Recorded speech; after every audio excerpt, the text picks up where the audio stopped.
Bir neçə ay bundan qabaq bizim idrak litseyində də belə bir hadisə baş vermişdi, amma şükür Allaha ki, o ölümlə nəticələnməmişdi. Bir dənə müəllimə xəsarət almışdı.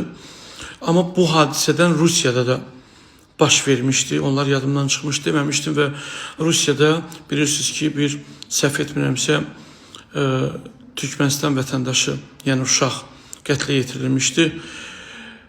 Amma bu günləri səhifələrdə, Instagram səhifələrində, portallarda oxudum ki, idrak litseyində baş verən hadisədə müəllimə 10-cu sinif şagirdini bağışlayıb. Əslində bu yaxşı bir işdir ki, bir müəllimə öz şagirdinə gələcəkdə həyatının puç olması üçün bir şans verib və bəlkə də bu məsələdə müəllimə bir gözəl bir addım atıb.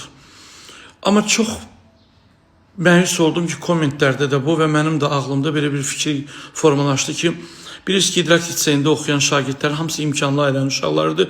Heç bir kasıb uşaq idrak litseyində oxumur. Və bu prosesdə psixoloqlar belə bir qərar çıxarır ki, uşağın da psixoloji bir problemi var. Yəni, imkanlı ailələrdə pul var, bəzilərində uşaqlara diqqət yoxdur, bəziləri sürücü var, uşağı aparsınlar ora-bura, PlayStation var, pul var, business class var, repetitorlar neçə dənə istəyirsin, evə gəlsin, pulu və minnət və psixoloji problemlərdən əziyyət çəkirlər. O da valideynlərin bir çoxlarının o qədər pul qazanmağa, imkanlı xanımlar rəfiqələri ilə bütün günü shoppinglərdə, restoranlarda olmağa uşaqlara diqqət qayğı göstərmirlər. Amma bir sual görünür. Heç bir kommentdə yazmadılar ki, çox sağ olsun müəllimə, humanist bir addım atıb. Hamının ağlına pul gəldi. Mənim də ağlıma bu gəldi, amma mən heç kimin haqqına girə bilmərəm, çünki orada olmamışım. Amma bir sual vermək istəyirəm sizə. Əgər bu idrak litseyi olmasaydı, Bakının 32 kəndindən birində kasıb bir məktəbdə olsaydı və ya bölgələrimizin birində devlət məktəbində olsaydı, sizcə o müəllimə o şagirdi bağışlayardı mı?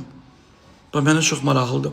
Sizcə bu kasıb bir ailənin uşağı olsaydı və bir müəlliməyə belə bir iş görsəydi, müəllimə onu bağışlayardı mı sizcə? Yorumlarınızı gözləyirəm.